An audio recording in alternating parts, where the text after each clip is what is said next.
everybody. Welcome back. I'm Sue, and this is the channel From Small Things, and I'm a scrap quilter, and I'm just gonna catch you up on a few things that I've been working on lately. And I don't have any new finishes because, as you all know, I'm a hand quilter, and that takes a little bit longer to finish a quilt when you hand quilt. And I also just want to thank everybody for their patience and understanding with knowing that I can't put out a lot of content all the time like some other channels do, because it is just me. I'm not a business, and I hand quilt everything. So, but hopefully, if you're somebody who's interested in learning how to hand quilt, this might give you an idea of how long it takes to make a quilt from start to finish when you hand quilt. So you can kind of see my progress, as I go along, and see how many months that it takes from the time I start a quilt until I finish it with the binding on and everything. So let's get in and I'll catch you up with what I've been working on. Oh boy, look what I did. I was so good in January.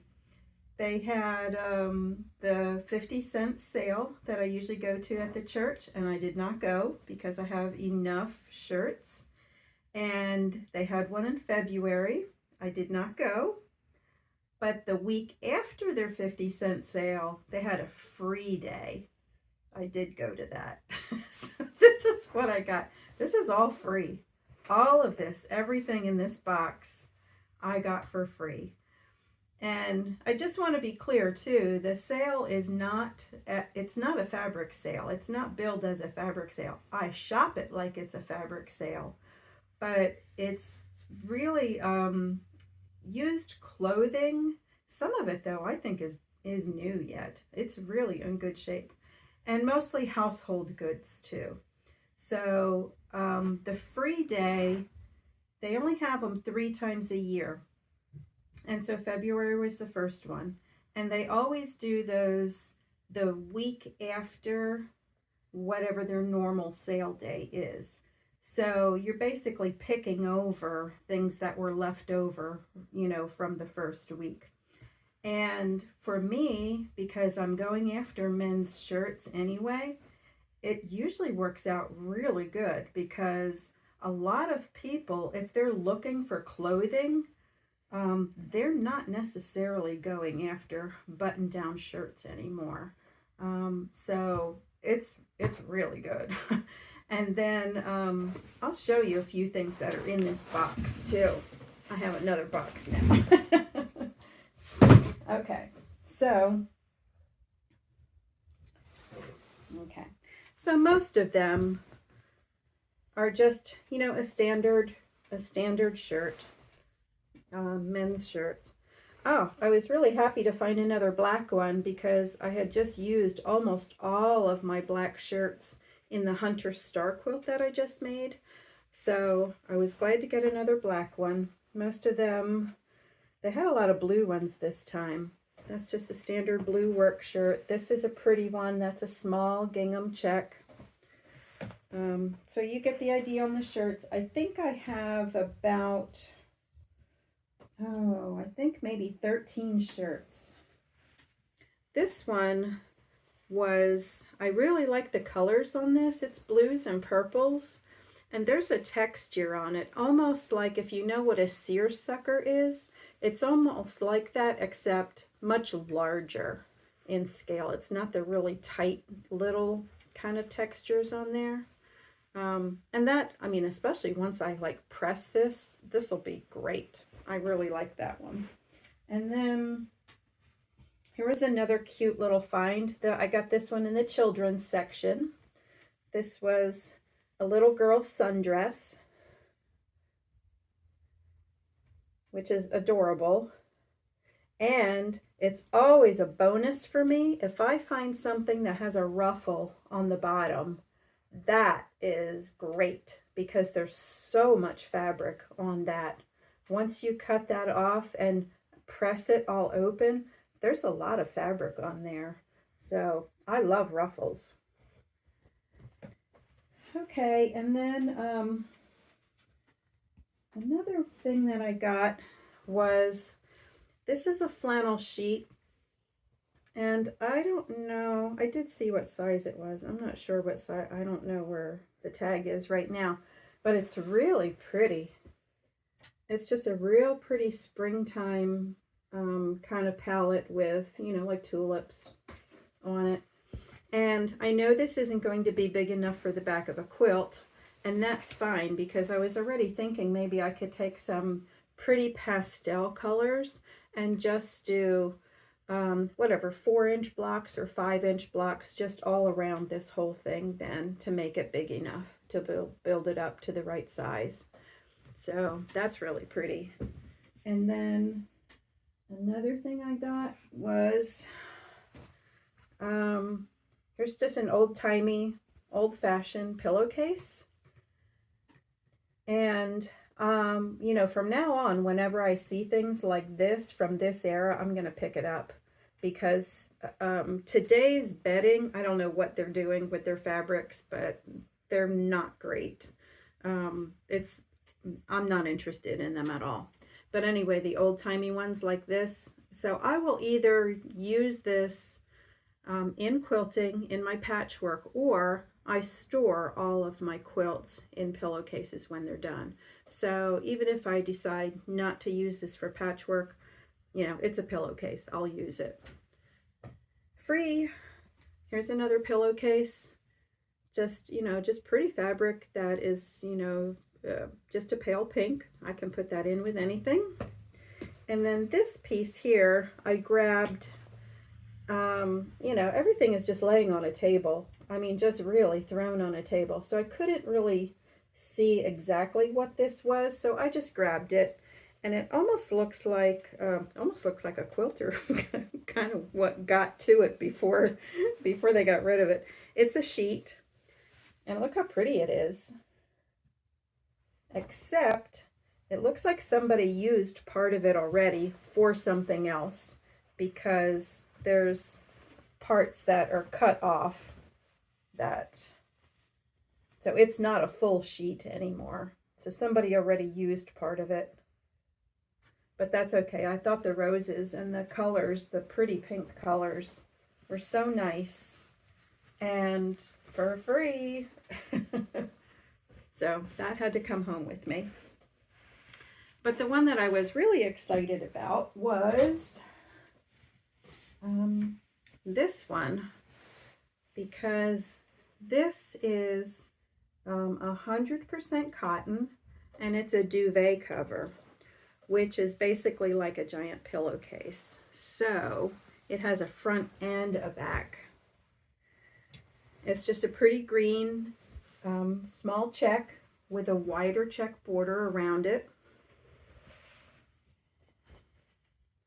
And then the back of it is a solid green. So it's pretty big.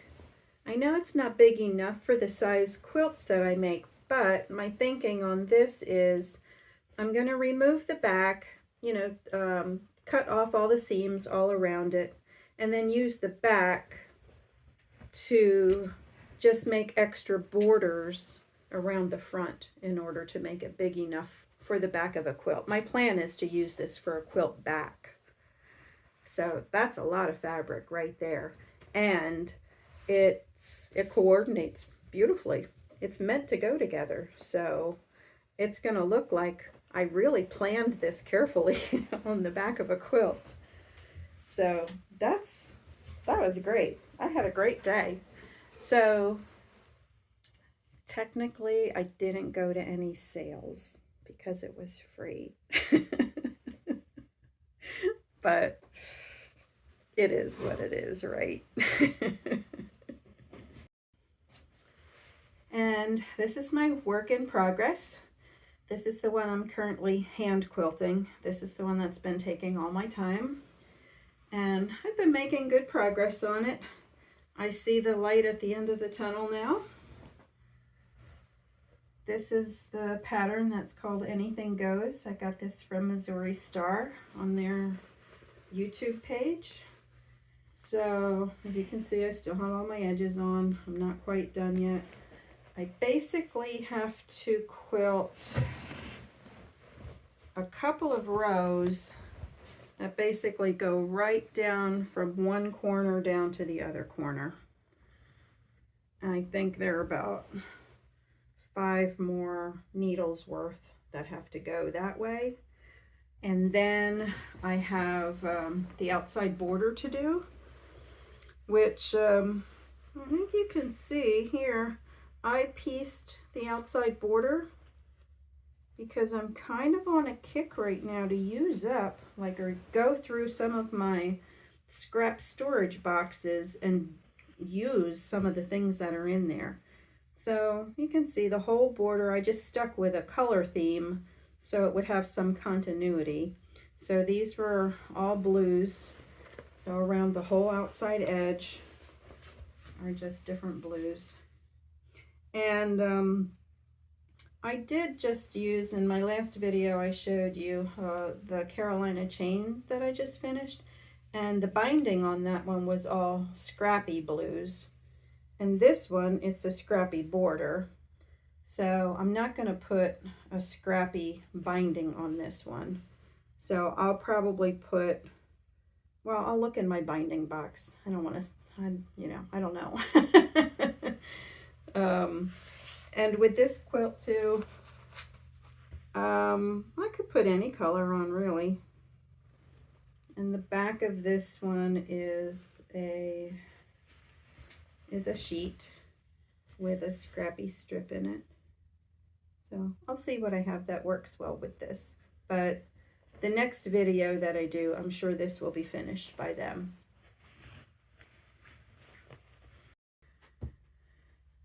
So when I sit and quilt, you know, my mind wanders, and something that's been on my mind recently has been, I've been wondering about scrap quilts, because that's what I make, is scrap quilts. But I watch a lot of videos too, you know, just like you all do.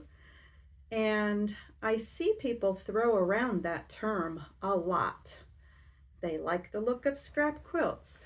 They want to make a scrap quilt. And then they start off with a fat quarter bundle or with a jelly roll.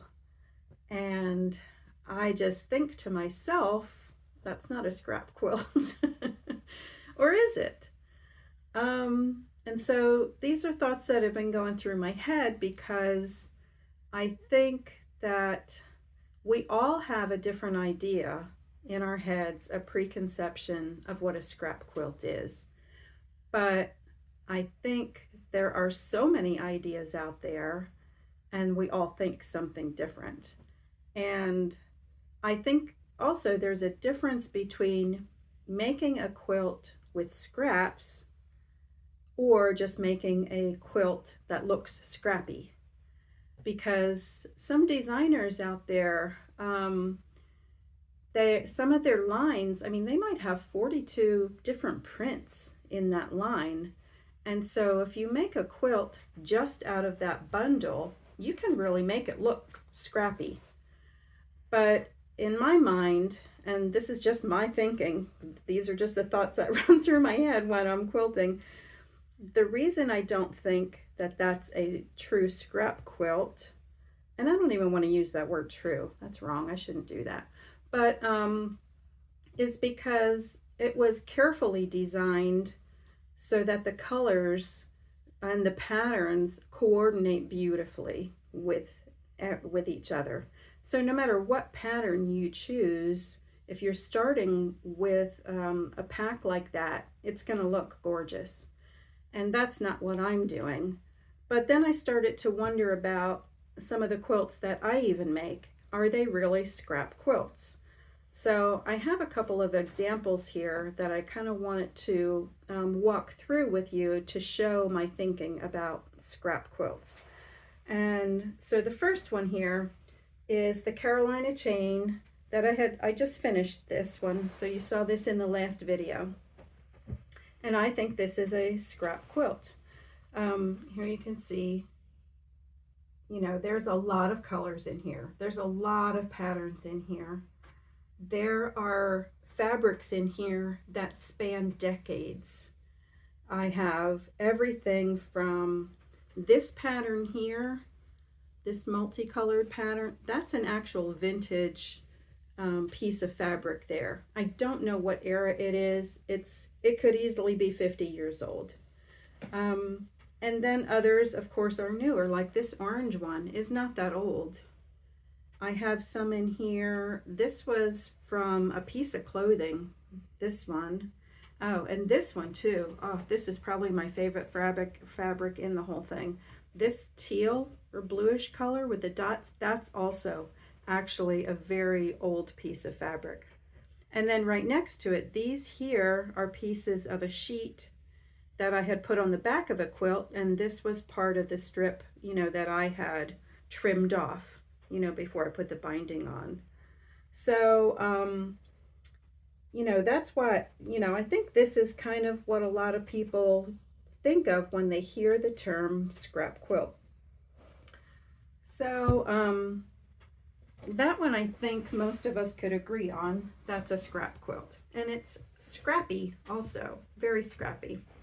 I kind of just, you know, reach in and my goal for, you know, when I make one of these is to kind of clean out some of my boxes where I have smaller pieces and really just basically put everything together. So, okay, so that's the first one. Now the second one that I was thinking is, I have this one that I've shared before too. Now, I don't know if a lot of people would necessarily call this a scrap quilt because I used a very carefully curated color palette. Now, it's all blues, and there are some greens in here too. And so that's it. But in my mind, I call this a scrappy quilt because each of these sections here, I really am using tiny, tiny, tiny pieces here that would otherwise have been thrown in the trash. You know, it's kind of hard to find a use for those really small pieces.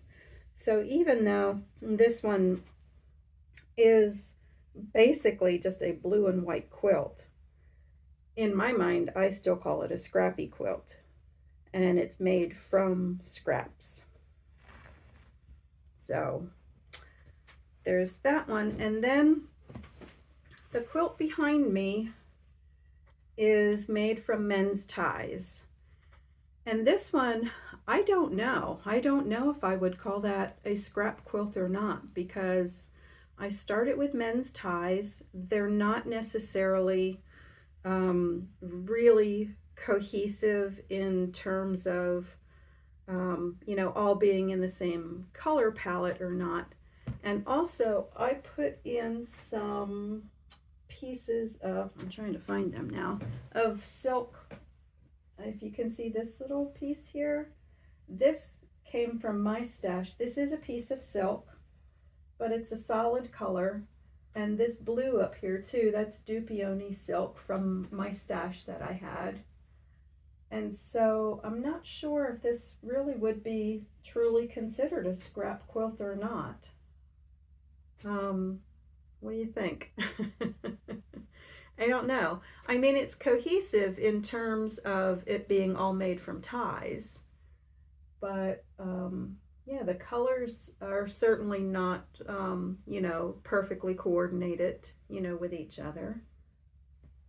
And the other thing too that I was thinking of is, you know, when we talk about scrap quilts, I think we have this nostalgia too for antique quilts that we think of. We tend to think of them all as like scrap quilts, where people didn't have very much, and so they used you know, pieces of leftover clothing or whatever they could to make quilts. And that is certainly true. But it's also true that women also would buy yardage and make a quilt from yardage, just as we do today. if you've ever seen any vintage just two color quilts, just a red and white quilt. All the reds are the same, and then with like a white background. That was with yardage that they bought that. So that's not necessarily true that all the vintage quilts are scrap quilts. And they didn't, I don't know, they didn't use white as a background, I think, as often as we do today. I've seen a lot of antique quilts that might have the double pinks as a background, or the turkey reds, or the indigos as their background color. And again, that had to be purchased as yardage. So that wasn't scraps either. So I think we sort of have this romanticized idea when we make scrap quilts of, you know, I'm making a scrap quilt in the tradition, you know, of quilting. So these are just some of the thoughts that have been going through my head. What is a scrap? You know, and what do you not consider a scrap? And so, and the other thing too, I think with scraps is, I think a lot of us tend to automatically think that it has to be a really small piece of fabric. And I have some fabrics here to show you what I consider a scrap. As you know, when I get fabric. Now a lot of these have been gifted to me, or I'm not even sure like how they all came to me. But I get a lot of fabric that looks like this, that it's already been used for something else. There are all kinds of crazy things cut out of it. And so then I have to go and square things up and see what kind of shapes I can get out of this to use this piece in the best way. And so I consider that a scrap, even though there's pretty much fabric. And here's another one. It's got some pinked edges on one side, and that's not even really a triangle there. That's kind of got a little curve to it there along the bias edge. And so again, I'll go through and I'll cut out the pieces to use that to the best of its ability. And see, here's another piece. I mean, there's still quite a bit of usable fabric there, but I consider this a scrap, even though it's not a tiny, tiny, tiny piece of fabric. And same here. So a lot of the fabric that kind of comes into my sewing room starts its life off by looking like this. And so I do call that scraps. Even if I can get maybe even a 10-inch square out of this yellow piece that was pretty big. Maybe not, we'll see.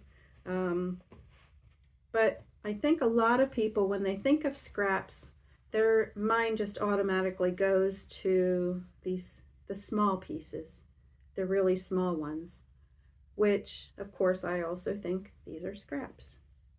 And I will try and use these too. So these go in my basket that's on my table all the time.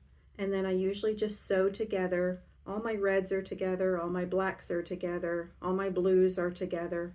And then once I make like new fabric out of them, or long strips, then I can use them. So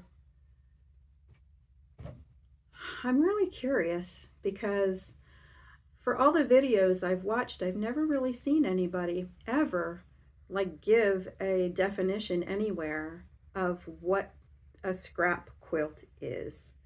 And I really think we all kind of have our own preconceptions about it. So I hope with sharing a couple of these quilts with you, you can kind of see my thought process on this. And I mean, it's whatever you want it to be, I guess. I just think it's a big gray area. And I think when we say scrap quilts, we assume that somebody is thinking the same way that we do about them. And I don't think that's the case. I think we all kind of think differently along the lines of what really is a scrap quilt and what isn't. So I hope this gives you something to think about too. Okay, I only have like one more little thing to share. Somebody had asked me in the comments the book that I used when I crocheted my lace edgings, and I couldn't, I didn't have it handy at that time, so I did dig it out, and I just kind of wanted to share this. So whoever asked the question, I hope you're watching. I hope this helps you. It's not a new book. I don't know if it's available anywhere anymore. I think the date on here says 1985. So I hope this helps you. So anyway, that'll wrap it up then for this week. And again, thank you everybody for your patience in giving me some time to kind of get some projects further along and finish some things up. And so by the next video, I will have a finish. And until then, happy quilting, everybody. Bye.